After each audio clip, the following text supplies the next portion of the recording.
Mas lalong nagalit ang pamilya Mulak nang malaman ng mga ito mula mismo sa kanilang private doctor na nahawaan umano ng sakit si Sandro Mulak matapos nga itong galawin nina Richard Cruz at Jojo Nones. Ayon sa nakalap naming impormasyon matapos daw ang naging medical check-up kay Sandro ay lumabas daw sa resulta na nagpositibo ito sa sakit mula daw mismo sa dalawang GMA executives. Ayon kay Nino Mulak sisiguraduhin daw nitong mabubuyok sa bilangguan sina Jojo at Richard dahil sa kahayupang ginawa ng mga ito sa kanyang anak. Samantala ayon kay Senator Jinggoy Estrada dahil sa patong-patong na kasalanang nagawa nina Richard at Jojo ay maaari daw na habang buhay na makulong ang dalawa. Narito panoorin ang video. I heard you visited him. Yes. Na-convince yun na ba? May nakuha ba kayong information from him? Ay, pa rin umamin. And I heard nag-complain po siya. May reklamo yung abogado niya kay SP Chis. Hindi magreklamo siya. Sir, ano particularly yung nirereklamo nung kampo ni Nones? Ano yung... Pinipilit ko raw ng umamin. Well, it's true that I asked point blank the question, meron ba kayong ginawa dun sa bata? Hinalay niyo ba yung bata? Sabi ko, I will not divulge it to the media. Just tell me the truth. Wala po ginagawang masama sa bata. Sabi ko, kaya ko rin gawin yan. Pero sir, doon sa initial communication nyo kana Nino Mulak at saka kay Sandro, ito ba yung may mga... Yung dalawa? Parehon? Pareho. Parehong mga ginawang kalaswaan. Where's the affidavit? And sir, do you think naman yung GMA7 hindi nagkulang sa pag-aksyon? I don't think so. Because nung idinulog nila sa GMA7, nung nireklamo nila yung dalawang independent contractors, agad-agad naman na inaksyonan ng GMA7, they issued a preventive suspension order. So they're suspended from doing any shows sa GMA7. Any related question? Okay. Raymond. So hanggang kailan magtatagal si Jojo Nones niya? Hanggat magsabi siya ng totoo. Hanggat sagutin niya yung mga tanong ng committee. So wala pang abiso sir na handa na siya magsalita next hearing? I don't know. So next Tuesday sir, another hearing. Yes, I think Senator Robin as the chair scheduled another hearing on Tuesday. Sir, aside dito sa kay Sandro tsaka yung si Gerald, may mga additional pa kayong info na hindi lang sila, marami pang Marami pa. This has been prevalent since the 90s. Pati hindi lang mga teenage boys. Pati yung mga babae. Meron din yan.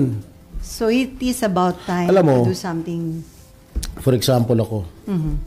Pero hindi naman nangyari sa akin dahil hindi naman ako kasing ganda lalaki ng mga iba dyan. Aspiring actor ako. Bata.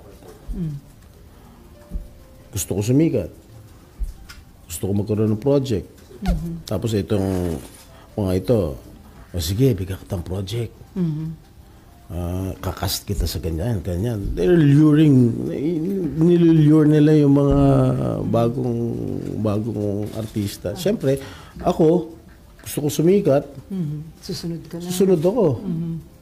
Diba? Yun ang mga nangyayari ever since. That is why I want to put this into a stop. Tigilan na natin to. Kaya kailangan palakasin natin yung batas tungkol sa sexual harassment. So sa palakasin, ibig sabihin, yung penalty? Hindi lamang yung penalty. Meron na, akin yung Facebook. Yung may iPad ko. Anyway, ilalad ko lang sa inyo yung mga inputs ko sa committee report.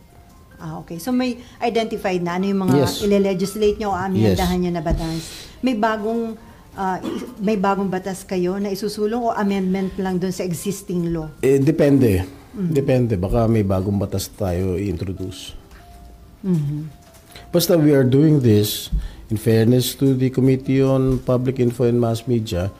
Maglalabas tayo ng committee report at isusulong natin yung mga batas na related dito sa issue na ito. Before Cecil, sir, the mere fact na may mga criticisms nga, ang impression hindi naging maganda yung pag-handle, do you think makukumbinsin nyo pa na freely umattend ng hearing yung mga victims sa Senate? I think so. Dahil hindi naman ganun yung kanilang pakiramdam. Hindi. Sabi ko nga, kaisa nila ako dito. Kakampi nila ako dito, hindi nila ako kalaban dito. I condemn all forms of sexual harassment, all forms of violence, etc., etc. And walang additional na mga taga-showbiz na gustong mag-testify na naging victim din. I heard yung sa TV5, nag-reach out na yata sa committee. I'm not sure. But inaksyon ng kagad na TV5, I think tinanggal na Sinuspend yata. na. Hindi, tinanggal. Tinanggal. From the service yung nirereklamo. Okay, Cecil.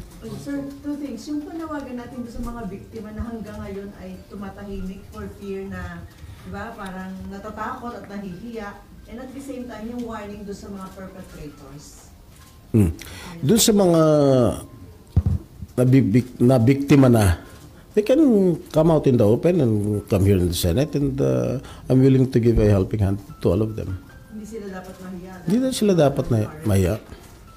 Doon sa warning, sir, sa mga nagkukumit pa rin despite itong mga ganito.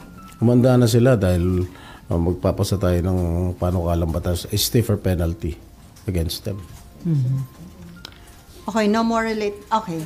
Camille. Sir, na-mention na merong pinasinghot na white Yeah. powder. Thank you for bringing that up now. That is one of my major concern. Base sa affidavit, may drugs involved. Okay. Allegedly, accordingly, kay Mr. Sandro Mulak, nag-abot si Jojo Nones ng 500 peso bill, folded like a straw, pinold like a straw. Tapos binigay kay Sandro. Tinanong ni Sandro, para saan po ito? Akala ni Sandro pambayad ng parking fee or whatever. Hindi, magagamit mo rin yan. Sabi ni Jojo Nones. And after a while, itong Jojo Nones nag-pour ng white powdery substance sa table. Tapos meron yatang yung key card sa hotel. Parang ginanong. Parang pinapino yata yung powdery substance para maging smooth. And then, after which, pinasinghot ni Jojo Nones si Sandro. At umayaw si Sandro, hindi po ako nagda-drugs. Eh siguro, nag-wine na nag-wine, pinainom nung dalawang independent contractors. Nung dalasing. Siguro na hilo, tumikim ngayon ito, pinatikim. Pinasinghot. I mean, sa isang butas lang daw ng ilong. So medyo I do not know what kind of drugs yung but it appears, according to, based on my own investigation, it appears to be cocaine. Is there a possible additional case against them? Yes. Yes. Where did they get those drugs? And who supplied them those drugs? Natanong niyo sila, sir, about that? Hindi, tatanungin ko. Hindi, they keep on denying it. They keep on denying. Wala raw silang masamang ginawa. Umiiyak pa. Kaya din namin yun. Na umiyak. Oo. Kaliwa o kanan? May follow-up ka ba, Camille? Okay na.